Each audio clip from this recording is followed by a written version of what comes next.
Hi all, എല്ലാവർക്കും unique അക്കാഡമിയുടെ പുതിയൊരു ക്ലാസ്സിലേക്ക് സ്വാഗതം. അപ്പോൾ ഇന്ന് നമ്മൾ നോക്കാനായിട്ട് പോകുന്നത് 7ാം ക്ലാസ്സിലെ സോഷ്യൽ സയൻസിലെ ചാപ്റ്റേഴ്സാണ്.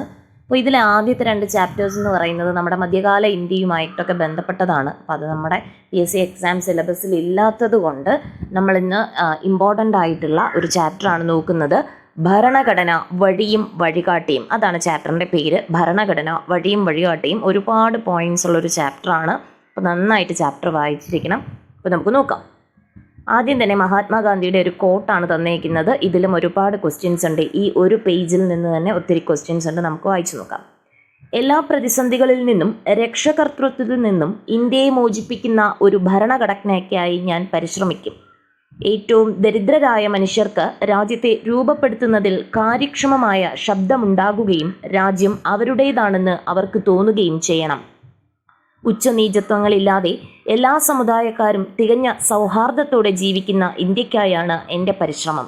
തൊട്ടുകൂടായ്മയുടെയും ലഹരി വസ്തുക്കളുടെയും ശാപമില്ലാത്ത ഇന്ത്യ. പുരുഷന്മാരുടെ അവകാശങ്ങൾ അതേപോലെ സ്ത്രീകൾക്കും അനുഭവിക്കാനാകുന്ന ഇന്ത്യ. അപ്പോൾ ഈ ഒരു കോട്ട് ആരുടേതാണ്, അല്ലെങ്കിൽ ഈ ഒരു വരികൾ ആരുടേതാണെന്ന് ചോദിച്ചാൽ അത് മഹാത്മാഗാന്ധിയുടേതാണ് എന്ന് ഓർത്തിരിക്കുക. മഹാത്മാഗാന്ധിയുടേതാണ്. അതുപോലെ തന്നെ ഇതിലെ ഇടയ്ക്കിടയ്ക്കുള്ള ഓരോ വരികൾ തന്നിട്ടും ആരുടേതാണെന്ന് ചോദിക്കാം. അപ്പോൾ അത് മൊത്തത്തിൽ നമ്മൾ എന്ത് ചെയ്യുക, വായിച്ച് മനസ്സിലാക്കി വെച്ചേക്കുക. അദ്ദേഹത്തിൻ്റെ യങ് ഇന്ത്യ എന്ന് പറയുന്ന ബുക്കിൽ 1931 എന്ത് ചെയ്യുന്നത്, ഈ വരികൾ ആ ബുക്കിൽ കുറിച്ചിടുന്നത്. യങ് ഇന്ത്യ എന്ന ബുക്കിൽ നിന്നുള്ള വരികളാണ് എന്നും ഓർത്തിരിക്കുക. ഓക്കെ, അപ്പോൾ ഭാവി ഇന്ത്യയുടെ ഭരണഘടനയിൽ എന്തെല്ലാം ആശയങ്ങൾ ഉണ്ടാകണമെന്നാണ് മഹാത്മജി ആഗ്രഹിച്ചത്. അപ്പോൾ ഗാന്ധിജിയുടെ ആഗ്രഹപ്രകാരം നമ്മുടെ ഇന്ത്യയുടെ ഭരണഘടനയിൽ എന്തെല്ലാം ആശയങ്ങൾ ഉണ്ടായിരിക്കണം, അതൊരു ക്വസ്റ്റ്യൻ ആണ്. കണ്ടോ, 4 ഓപ്ഷൻസ് ആയിട്ട് തന്നെ ഇടാൻ പറ്റും. അവിടെ തന്നെ കൊടുത്തിട്ടുണ്ട്. ഏതൊക്കെയാണ്? പദസലി എന്ന് ഓർത്തു വെച്ചാൽ പരമാധികാരം, തുല്യത, സാഹോദര്യം, ലിംഗനീതി. ഏതൊക്കെയാണ് ഗാന്ധിജിയുടെ ആശയങ്ങളിൽ വരുന്നത്? എന്തൊക്കെയാണ്? പരമാധികാരം, തുല്യത, സാഹോദര്യം, ലിംഗനീതി. അത് ഓർത്തു വയ്ക്കുക. ഇനി ഭരണഘടന സ്വാതന്ത്ര്യ സമര സേനാനികളുടെ സ്വപ്നം. കുറച്ച് തന്നിട്ടുണ്ട്, ഒരു സ്റ്റോറി പോലെ തന്നിട്ടുണ്ട്. നമുക്ക് വായിച്ചു നോക്കാം. ബ്രിട്ടീഷ് ആധിപത്യത്തിനെതിരെ ഉയർന്നു വന്ന ആദ്യത്തെ ബഹുജന സമരമായിരുന്നു 1857 1ാം സ്വാതന്ത്ര്യ സമരം. അപ്പോൾ ഒന്നാമത്തെ ക്വസ്റ്റ്യൻ ഇതാണ്. ബ്രിട്ടീഷ് ആധിപത്യത്തിനെതിരെ ഉയർന്നു വന്ന ആദ്യത്തെ ബഹുജന സമരം ഏത്? അത് 1857 1ാം സ്വാതന്ത്ര്യ സമരമായിരുന്നു. സൈനികർ, ഗോത്രവർഗക്കാർ, രാജാക്കന്മാർ, പ്രഭുക്കന്മാർ, കർഷകർ തുടങ്ങി നിരവധി വിഭാഗങ്ങളാണ് സമരത്തിൽ പങ്കാളികളായത്. ജനങ്ങൾക്കിടയിൽ മതസൗഹാർദ്ദത്തിലൂന്നിയുള്ള ദേശീയബോധം വളർത്തുന്നതിന് ഈ സമരം സഹായകമായി. ദേശീയബോധം ശക്തിപ്പെട്ടതോടെ വൈദേശിക ആധിപത്യത്തിനെതിരെ ഇന്ത്യയുടെ വിവിധ ഭാഗങ്ങളിൽ ധാരാളം എന്ത് രൂപം കൊണ്ടു? പ്രാദേശിക സംഘടനകൾ രൂപപ്പെട്ടു. അപ്പോൾ ഇനി നമുക്കുള്ള ക്വസ്റ്റ്യൻ വരുന്നുണ്ട്. Indian association, Madras native association, Pune Sarvajanik സഭ എന്നിവ ചില ഉദാഹരണങ്ങളാണ്. അപ്പോൾ പ്രാദേശിക സംഘടനകൾക്ക് ഉദാഹരണം ഏത് എന്ന് ചോദിച്ചാൽ നമുക്ക് ഏതൊക്കെ പറയാൻ പറ്റും? പ്രാദേശിക സംഘടനകൾക്ക് ഉദാഹരണം ഏത് എന്ന് ചോദിച്ചാൽ നമ്മുടെ എന്തൊക്കെയാണ്? ഇന്ത്യൻ അസോസിയേഷൻ, അതുപോലെ മദ്രാസ് നേറ്റീവ് അസോസിയേഷൻ, പൂനെ സാർവജനിക് സഭ തുടങ്ങിയവയൊക്കെ പ്രാദേശിക സംഘടനകൾക്ക് ഉദാഹരണങ്ങളാണ് എന്ന് ഓർത്തുവെക്കുക.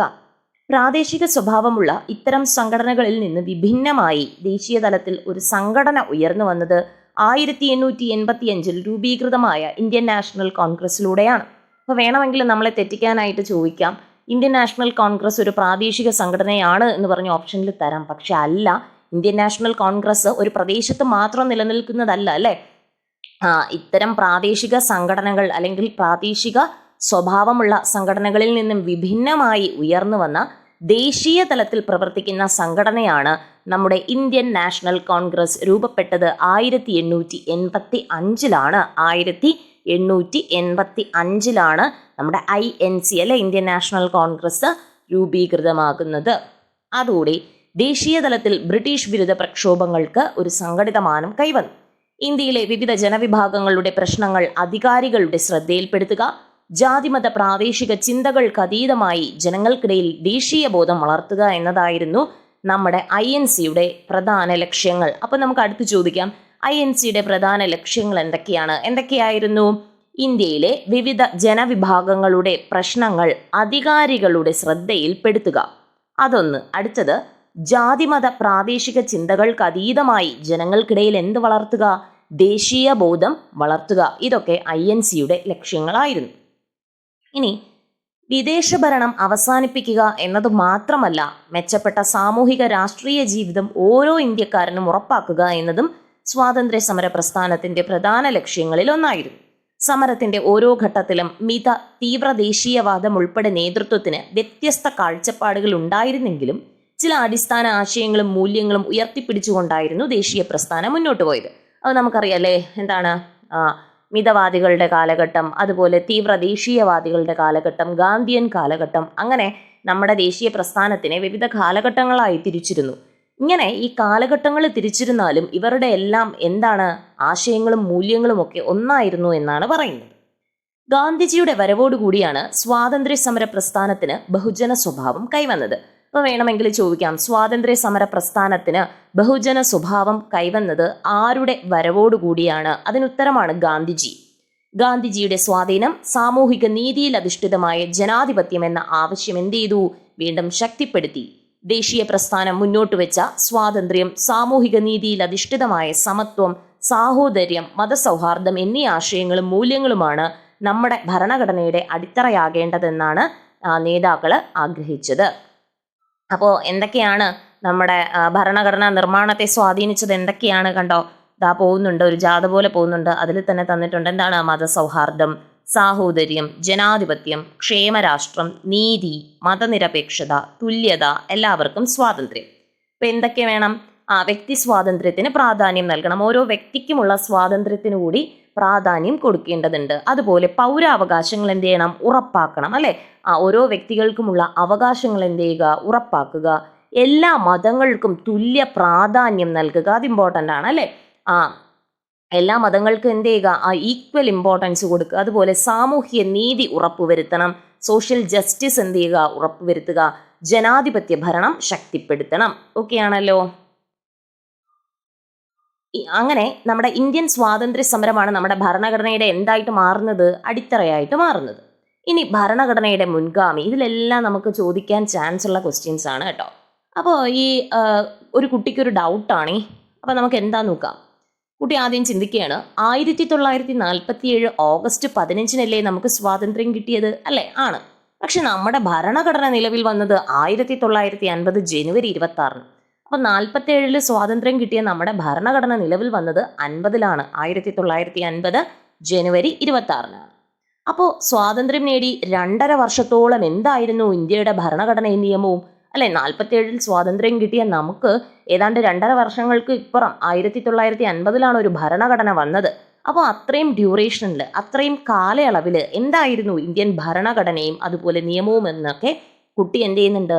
കൺഫ്യൂസ്ഡ് ആവുന്നുണ്ട്. അപ്പോൾ കുട്ടിയുടെ കൺഫ്യൂഷൻ നമുക്ക് ഈ ചാപ്റ്ററിലൂടെ മാറ്റി കൊടുക്കാം. ഓക്കെ ആണല്ലോ. ബ്രിട്ടീഷുകാർ 1935 പാസാക്കിയ ഗവൺമെന്റ് ഓഫ് ഇന്ത്യ ആക്ട് എന്ന നിയമസംഹിതയാണ് റിപ്പബ്ലിക്കായി മാറും വരെ നമ്മുടെ രാജ്യം പിന്തുടർന്നത്. നമ്മൾ റിപ്പബ്ലിക്കായി മാറുന്നത് വരെ എന്ത് ചെയ്യുന്നുണ്ട്? ബ്രിട്ടീഷുകാർ 1935 പാസാക്കിയ ഗവൺമെന്റ് ഓഫ് ഇന്ത്യ ആക്ട് എന്ന നിയമസംഹിതയിലെ കാര്യങ്ങളൊക്കെയാണ് നമ്മൾ ഫോളോ ചെയ്തുകൊണ്ടിരുന്നത്. നമ്മുടെ ഭരണഘടനയുടെ പല ആശയങ്ങളും വ്യവസ്ഥകളും ഈ നിയമത്തിൽ നിന്നും കടം കൊണ്ടിട്ടുണ്ട്. 1950 ജനുവരി 26 നമ്മുടെ ഭരണഘടന നിലവിൽ വന്നത്. അപ്പോൾ ഭരണഘടന നിലവിൽ വന്നത് എന്നാണ്? 1950 ജനുവരി 26. 1950 ജനുവരി 26 നമ്മുടെ ഭരണഘടന എന്ത് ചെയ്യുന്നത്? നിലവിൽ വന്നത്. അപ്പോൾ അതുവരെ നമ്മൾ ഫോളോ ചെയ്തിരുന്നത് ഗവൺമെന്റ് ഓഫ് ഇന്ത്യ ആക്ട് 1935 ആയിരുന്നു. അതിലെന്തൊക്കെ കാര്യങ്ങൾക്കാണ് ഇമ്പോർട്ടൻസ് കൊടുക്കുന്നത് എന്ന് ഉറപ്പായും അറിഞ്ഞിരിക്കണം. വെരി വെരി ഇമ്പോർട്ടൻ്റ് ആണ് ഈ ഒരു ഫിഗർ എന്ന് പറയുന്നത്. അപ്പോൾ ഗവൺമെന്റ് ഓഫ് ഇന്ത്യ ആക്ട് 1935 നമുക്ക് നോക്കാം. അതിൽ 321 വിഭാഗങ്ങളും 10 പട്ടികകളുമാണ് ഉണ്ടായിരുന്നത്. എത്രയാണ്? 321, 321, അല്ലേ? 321 വിഭാഗങ്ങളും അതുപോലെ 10 പട്ടികകളുമാണ് നമ്മുടെ ഗവൺമെന്റ് ഓഫ് ഇന്ത്യ ആക്ട് 1935 ഉണ്ടായിരുന്നത് എന്ന് ഓർത്തിരിക്കുക. നമ്പേഴ്സ് മാറ്റിയൊക്കെ തരാം. അപ്പോൾ 321 വിഭാഗങ്ങളും 10 പട്ടികകളും. അതുപോലെ ദുർബല വിഭാഗങ്ങൾ, സ്ത്രീകൾ, തൊഴിലാളികൾ എന്നിവർക്ക് പ്രത്യേക മണ്ഡലങ്ങൾ. അപ്പോൾ ആർക്കൊക്കെയാണ്? സ്ത്രീകളുടെ സ്ഥാനത്ത് പുരുഷന്മാരെന്നൊക്കെ പറഞ്ഞ് നമുക്ക് തെറ്റിക്കാം. അങ്ങനെയല്ല, ദുർബല വിഭാഗങ്ങളും അതുപോലെ സ്ത്രീകൾ, തൊഴിലാളികൾ എന്നിവർക്ക് പ്രത്യേക മണ്ഡലങ്ങൾ ഉണ്ടായിരുന്നു. കേന്ദ്രത്തിനും അന്നത്തെ പ്രവിശ്യകൾക്കുമായി അധികാരം ചെയ്തു നൽകി? വിഭജിച്ചു നൽകി അല്ലെ. കേന്ദ്രത്തിനും പ്രവിശ്യകൾക്കുമായി അധികാരം വിഭജിച്ചു നൽകുക. അതുപോലെ കേന്ദ്രത്തിൽ ദ്വിമണ്ഡല സഭ കൊണ്ടുവന്നത് ഗവൺമെന്റ് ഓഫ് ഇന്ത്യ ആക്ട് 1935 നിന്നാണ്. അതുപോലെ 6 പ്രവിശ്യകളിൽ ദ്വിമണ്ഡല സഭ. എത്ര പ്രവിശ്യകളിലാണ്? 6 പ്രവിശ്യകളിൽ ദ്വിമണ്ഡല സഭ. കേന്ദ്രത്തിൽ ദ്വിമണ്ഡല സഭ. കേന്ദ്രത്തിനും നമ്മുടെ പ്രവിശ്യകൾക്കുമായി അധികാരം വിഭജിച്ചു. ദുർബല വിഭാഗങ്ങൾ, സ്ത്രീകൾ, തൊഴിലാളികൾ എന്നിവർക്ക് പ്രത്യേക മണ്ഡലങ്ങൾ, 321 വിഭാഗങ്ങളും 10 പട്ടികകളും. ഇതൊക്കെ ഗവൺമെന്റ് ഓഫ് ഇന്ത്യ ആക്ട് 1935 പ്രത്യേകതകളാണ് എന്ന് ഓർത്തിരിക്കുക. ഇനി ഭരണഘടന നിർമ്മാണത്തിലേക്ക്. ഇനി അങ്ങനെ നമ്മൾ ഭരണഘടനയുടെ നിർമ്മാണം നോക്കുകയാണ്. 1946 അധികാരം കൈമാറ്റം ചർച്ച ചെയ്യുന്നതിനായി ഇന്ത്യ സന്ദർശിച്ച ക്യാബിനറ്റ് മിഷൻ. അപ്പൊ ക്യാബിനറ്റ് മിഷൻ എന്നാണ് ഇന്ത്യയിൽ എത്തുന്നത്? 1946 അധികാര കൈമാറ്റം ചർച്ച ചെയ്യുന്നതുമായി ബന്ധപ്പെട്ടാണ് 1946 ക്യാബിനറ്റ് മിഷൻ ഇന്ത്യയിലേക്ക് എത്തുന്നത്. സ്വതന്ത്ര ഇന്ത്യക്കായുള്ള ഒരു നിയമസംഹിത, ഈ ലക്ഷ്യം മുൻനിർത്തിയായിരുന്നു ഭരണഘടനാ നിർമ്മാണ സഭ രൂപീകൃതമായത്. ഇനി ഭരണഘടനാ നിർമ്മാണ സഭയുടെ സവിശേഷതകൾ ഉറപ്പായും നമ്മൾ അറിഞ്ഞിരിക്കണം. ഇമ്പോർട്ടൻ്റ് ആണ്. നമുക്ക് നോക്കാം. ഈ ഭരണഘടനാ നിർമ്മാണ സഭയുടെ ആദ്യ സമ്മേളനം നടക്കുന്നത് 1946 ഡിസംബർ 9 ആദ്യ സമ്മേളനം 1946 ഡിസംബർ 9. തിരഞ്ഞെടുക്കപ്പെട്ട ആദ്യത്തെ അധ്യക്ഷനായിരുന്നു ഡോക്ടർ രാജേന്ദ്ര പ്രസാദ്. എങ്ങനെയാണ് തിരഞ്ഞെടുക്കപ്പെട്ട അധ്യക്ഷനാരായിരുന്നു? ഡോക്ടർ രാജേന്ദ്ര പ്രസാദ്. ഭരണഘടന അംഗീകരിച്ച് ഒപ്പുവെച്ചത് 1949 നവംബർ 26. അപ്പോൾ ഈ ഡേറ്റ് ഇമ്പോർട്ടൻ്റ് ആണ്, ഓർത്ത് വയ്ക്കുക. നമ്മുടെ ഭരണഘടന അംഗീകരിച്ച് അത് ഒപ്പുവെക്കുന്നത് 1949 നവംബർ 26. ഇനി നമ്മുടെ ഭരണഘടന നിലവിൽ വന്നത് 1950 ജനുവരി 26. ആ സമയം എന്താകുന്നു? ഇന്ത്യ റിപ്പബ്ലിക് ആകുന്നു. 1950 ജനുവരി 26. ഭരണഘടനാ നിർമ്മാണ സഭയിലെ ഡ്രാഫ്റ്റിംഗ് കമ്മിറ്റിയുടെ ചെയർമാൻ ആയിരുന്നു doctor BR Ambedkar. Drafting committee chairman ആരായിരുന്നു? Doctor BR Ambedkar. ഇനി ഈ ഒരു ഭരണഘടന അല്ലെങ്കിൽ പൂർത്തിയാക്കാൻ എടുത്ത സമയം ഓർത്തിരിക്കുക. 2 വർഷം 11 മാസം 17 ദിവസം. ഇമ്പോർട്ടൻ്റ് ആണ്. നമുക്ക് എത്ര കാലയളവ് വന്നു ഭരണഘടന പൂർത്തിയാക്കാൻ? 2 വർഷം 11 മാസം 17 ദിവസം. 2 വർഷം 11 മാസം 17 ദിവസം. ഇത് ഓർത്ത് വെക്കണം. ഇനി നമുക്ക് ഡോക്ടർ BR അംബേദ്കറെ പറ്റി നോക്കാം. കൂറുമാറ്റ ഭരണഘടനയ്ക്കായി അല്ലേ ഇമ്പോർട്ടൻ്റ് ആയിട്ടുള്ള ഒരു വ്യക്തിയാണ് ഡോക്ടർ BR അംബേദ്കർ. നമുക്ക് നോക്കാം. ലോകത്തിലെ ഏറ്റവും മികച്ച ഒന്നാകണം നമ്മുടെ ഭരണഘടന എന്ന ആഗ്രഹം അത് എഴുതി തയ്യാറാക്കാൻ നിയോഗിക്കപ്പെട്ട ഭരണഘടനാ നിർമ്മാണ സഭയ്ക്കുണ്ടായിരുന്നു. സ്വാഭാവികം അല്ലേ? നമ്മൾ ഉണ്ടാക്കുന്ന കാര്യം ഏറ്റവും ബെസ്റ്റ് ആയിരിക്കണമെന്ന് നമ്മൾ ആഗ്രഹിക്കും. നമ്മുടെ ഭരണഘടനയുടെ മുഖ്യ ശില്പിയായ ഡോക്ടർ BR അംബേദ്കർ 60ഓളം രാജ്യങ്ങളിലെ ഭരണഘടനകൾ വിശദ പഠനത്തിന് വിധേയമാക്കുകയുണ്ടായി. അപ്പോൾ നമ്മുടെ ഭരണഘടനയുടെ മുഖ്യ ശില്പി ആരാണ്? ഡോക്ടർ BR അംബേദ്കർ ആണ് നമ്മുടെ ഭരണഘടനയുടെ ശില്പി എന്ന് പറയുന്നത്. അപ്പോൾ നമ്മുടെ ഭരണഘടന, ഇന്ത്യൻ ഭരണഘടന രൂപീകരിക്കാൻ വേണ്ടി ഇദ്ദേഹം ഏകദേശം 60ഓളം രാജ്യങ്ങളിലെ ഭരണഘടനകളുടെ വിശദ പഠനത്തിന് വിധേയമാക്കി. മറ്റു രാജ്യങ്ങളിൽ രൂപപ്പെട്ട ഭരണഘടനയുടെ നല്ല വശങ്ങൾ എന്ത് ചെയ്തു? ഇദ്ദേഹം നമ്മുടെ ഭരണഘടനയിലേക്ക് സ്വീകരിച്ചു. ഇന്ത്യക്കുള്ള വൈവിധ്യം, ചരിത്ര പാരമ്പര്യം, സംസ്കാരം തുടങ്ങിയ കാര്യങ്ങൾ കൂടി പരിഗണിച്ചാണ് വിദേശ ഭരണഘടനയിലെ ആശയങ്ങൾ നാം സ്വീകരിച്ചത്. ഒക്കെയാണല്ലോ. ഇനി സവിശേഷതകൾ ഒട്ടേറെ. ലോകത്തെ ഏറ്റവും വലിയ എഴുതപ്പെട്ട ഭരണഘടനയാണ് ഇന്ത്യയുടേത്. അപ്പോൾ ലോകത്തെ ഏറ്റവും വലിയ ലിഖിത ഭരണഘടനയെന്നോ എഴുതപ്പെട്ട ഭരണഘടനയെന്നോ ചോദിച്ചാൽ അത് ഇന്ത്യയുടേതാണ്. ലോകത്തെ ഏറ്റവും വലിയ ലിഖിത ഭരണഘടന അഥവാ എഴുതപ്പെട്ട ഭരണഘടന ഇന്ത്യയുടേതാണ്. 1950 ജനുവരി 26 നിലവിൽ വന്ന നമ്മുടെ ഭരണഘടനയിൽ 22 ഭാഗങ്ങളും 395 അനുച്ഛേദങ്ങളും 8 പട്ടികകളും ഉണ്ടായിരുന്നു. നമ്മുടെ ഭരണഘടന നിലവിൽ വന്നത് 1950 ജനുവരി 26 അപ്പോൾ അതിൽ എത്ര ഭാഗങ്ങൾ ഉണ്ടായിരുന്നു? 22 ഭാഗങ്ങളും 395 അനുച്ഛേദങ്ങളും 8 പട്ടികകളും ഉണ്ടായിരുന്നു. ഇത് ഭരണഘടന വന്ന സമയത്തെ കണക്കാണ്. 1950 ജനുവരി 26 ഇന്ത്യയുടെ ഭരണഘടന നിലവിൽ വന്നപ്പോൾ എത്ര ഭാഗങ്ങളുണ്ടായിരുന്നു? 22 ഭാഗങ്ങൾ. എത്ര ആർട്ടിക്കിൾസ്? അനുച്ഛേദം 395 അനുച്ഛേദങ്ങൾ, അതുപോലെ 8 ഷെഡ്യൂൾസ് അല്ലെ, 8 പട്ടികകളും ഉണ്ടായിരുന്നു.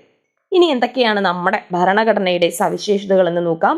ഒന്നാമത്തേത് പാർലമെന്ററി ജനാധിപത്യം അല്ലെ. പാർലമെന്ററി ജനാധിപത്യം എന്ന് വെച്ചാൽ എന്താണ്? രാജ്യത്തെ ഭരണാധികാരികളെ നിയമനിർമ്മാണ സഭകൾ നിയന്ത്രിക്കുന്നു അല്ലെ. രാജ്യത്ത് നമ്മൾ തിരഞ്ഞെടുക്കപ്പെടുന്ന ഭരണാധികാരികളെ ആ നിയമനിർമ്മാണ സഭകൾ നിയന്ത്രിക്കുന്നതിനെയാണ് പാർലമെന്ററി ജനാധിപത്യം എന്ന് പറയുന്നത്. 2, ജനങ്ങളുടെ പരമാധികാരം.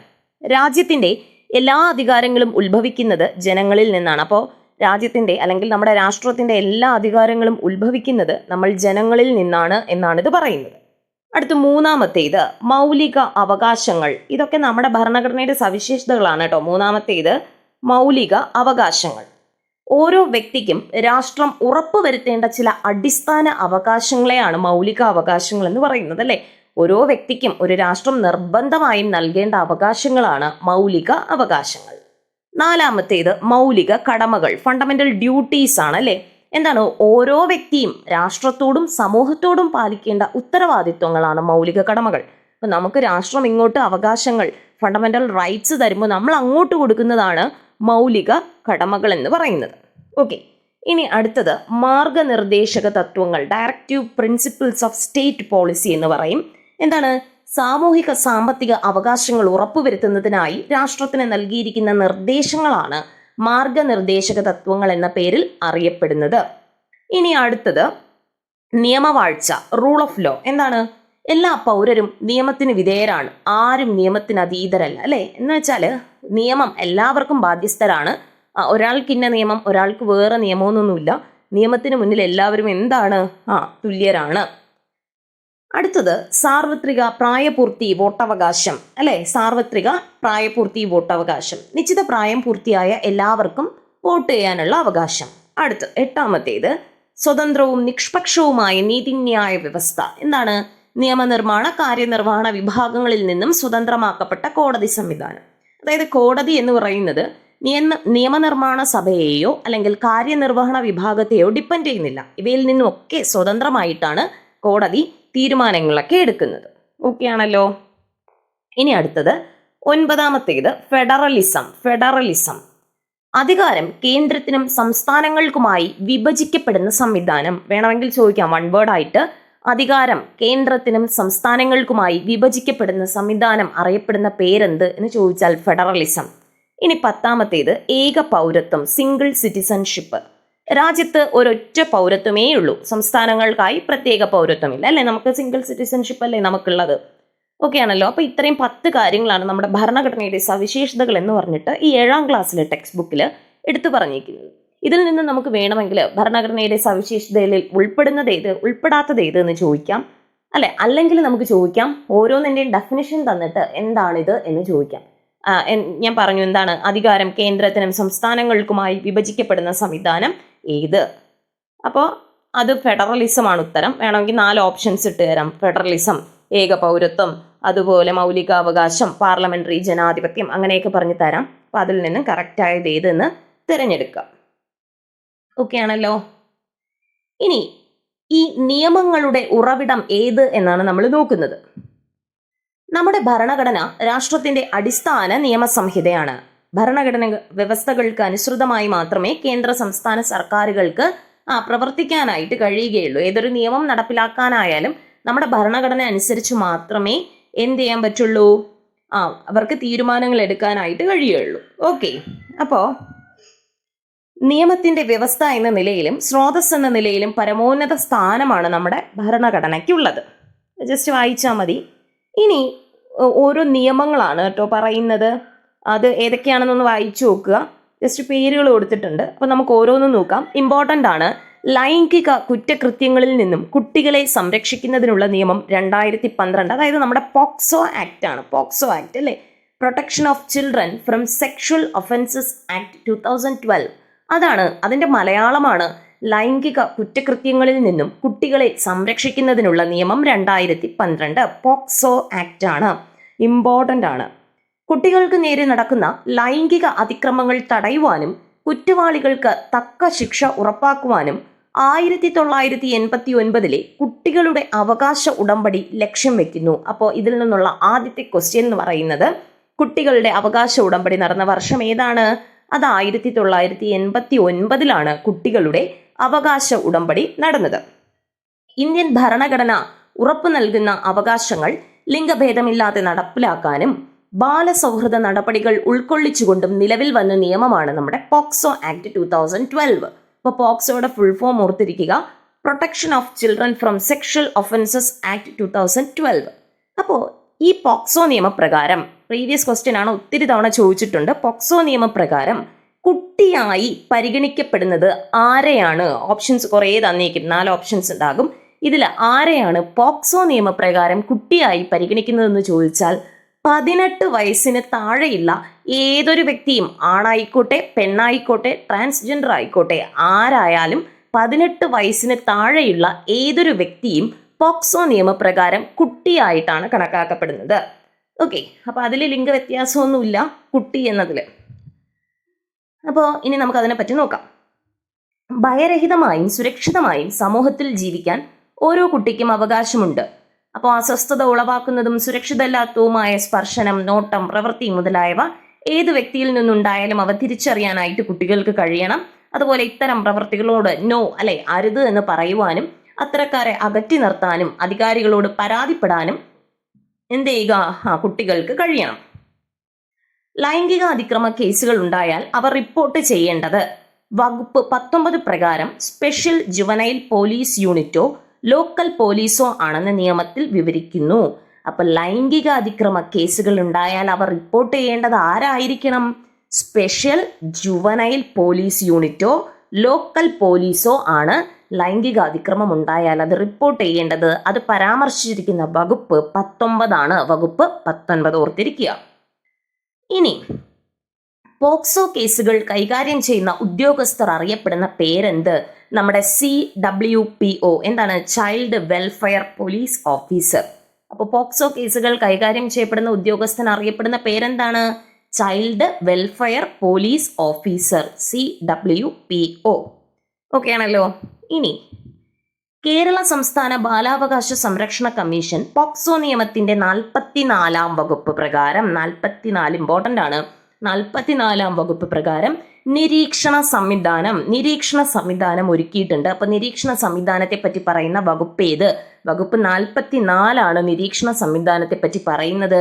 അത് പോക്സോ മോണിറ്ററിംഗ് സെൽ എന്നാണ് പറയുന്നത്. നിരീക്ഷണ സംവിധാനം പോക്സോ മോണിറ്ററിംഗ് സെൽ വകുപ്പ് 44 പറഞ്ഞിരിക്കുന്നതെന്ന് ഓർത്തു വെക്കുക.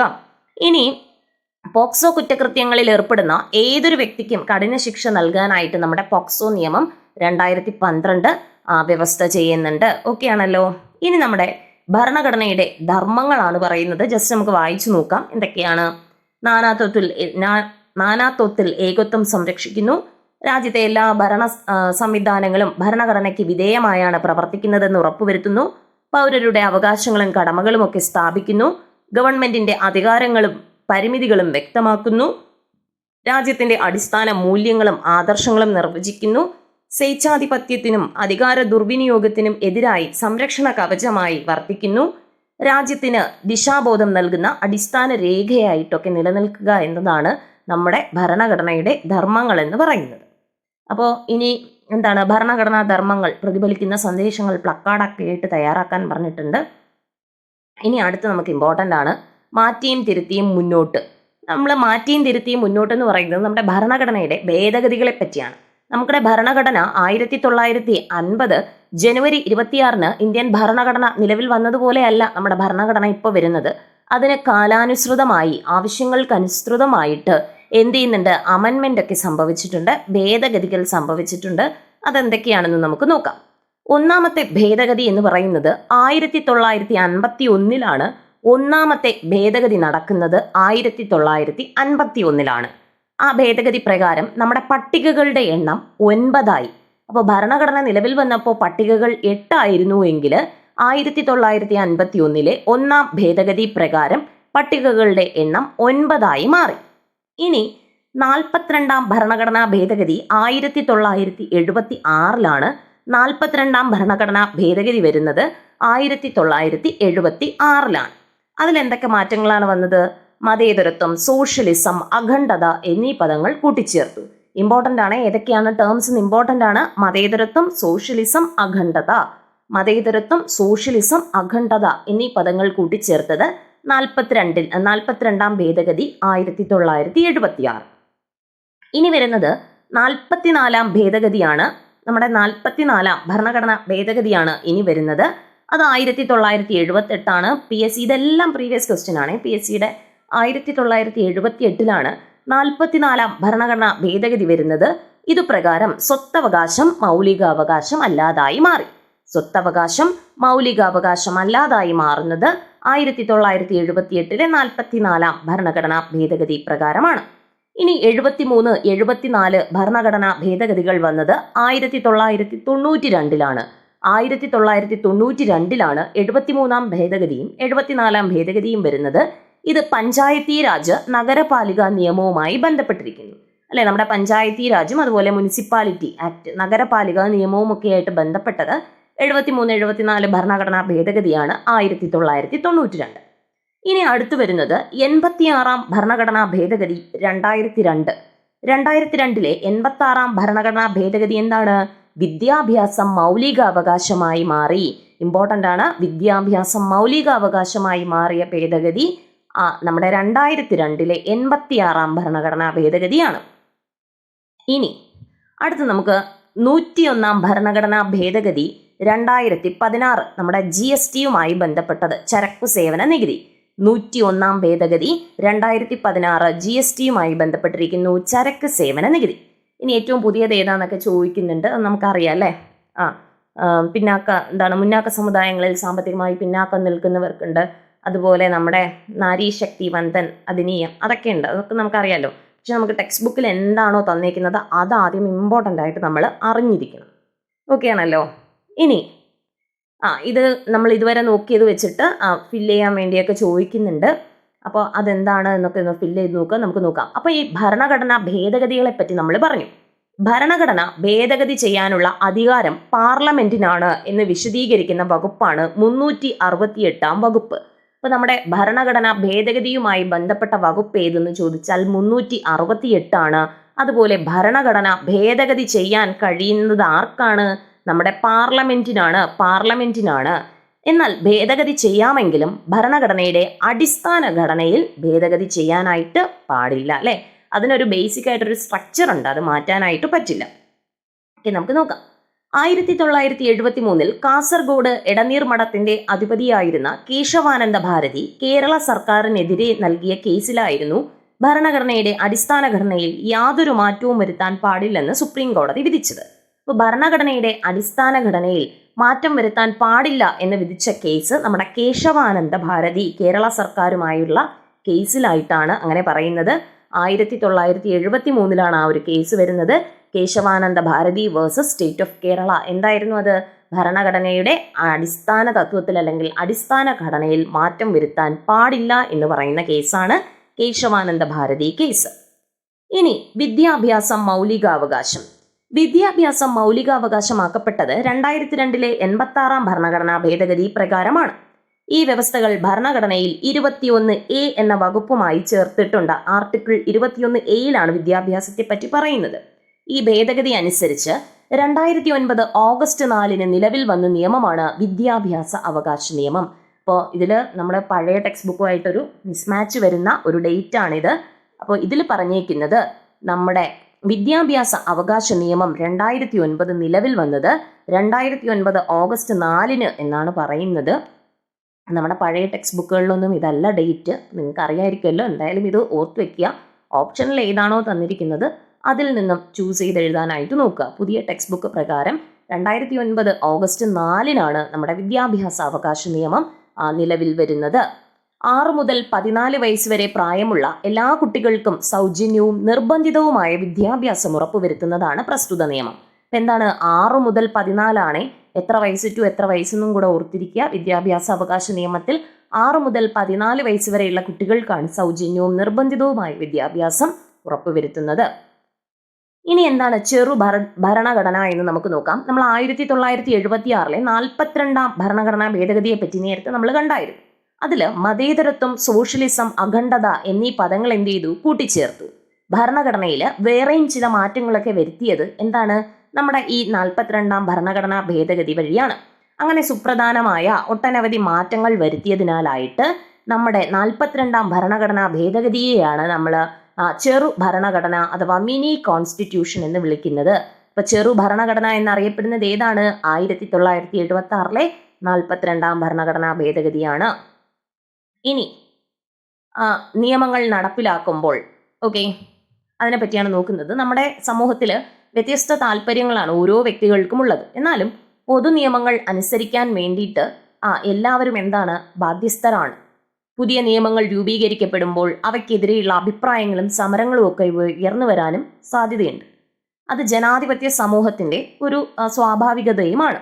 അപ്പൊ ഇങ്ങനെ ഉയരുന്ന എതിർപ്പുകളെ ഭരണഘടനാപരമായും ജനാധിപത്യപരവുമായിട്ടാണ് സമീപിക്കേണ്ടത് എന്നൊക്കെ പറയുന്നുണ്ട്.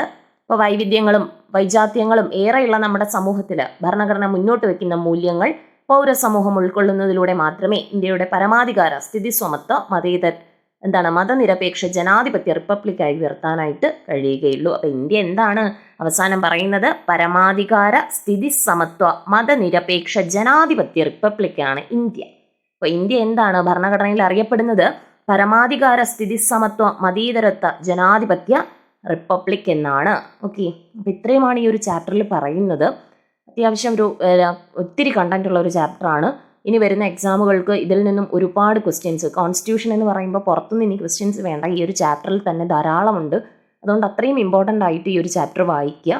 ക്ലാസ് കേട്ടതിന് ശേഷം ടെക്സ്റ്റ് ബുക്ക് കൂടെ ജസ്റ്റ് ഒരു തവണ വായിക്കുക. പിന്നീട് വന്ന് വീണ്ടും വേണമെങ്കിൽ ക്ലാസ് കേൾക്കാം. ഓക്കെ ആണല്ലോ? അപ്പോൾ എന്ത് ചെയ്യുക, നന്നായിട്ട് ഈ ഒരു ചാപ്റ്റർ സെറ്റാക്കി വയ്ക്കുക, നന്നായിട്ട് റിവൈസ് ചെയ്യുക. ഓക്കെ, അപ്പോൾ എല്ലാവരും എന്ത് ചെയ്യുക, നന്നായിട്ട് പഠിക്കുക, റിവൈസ് ചെയ്യുക. Happy learning. Thank you all.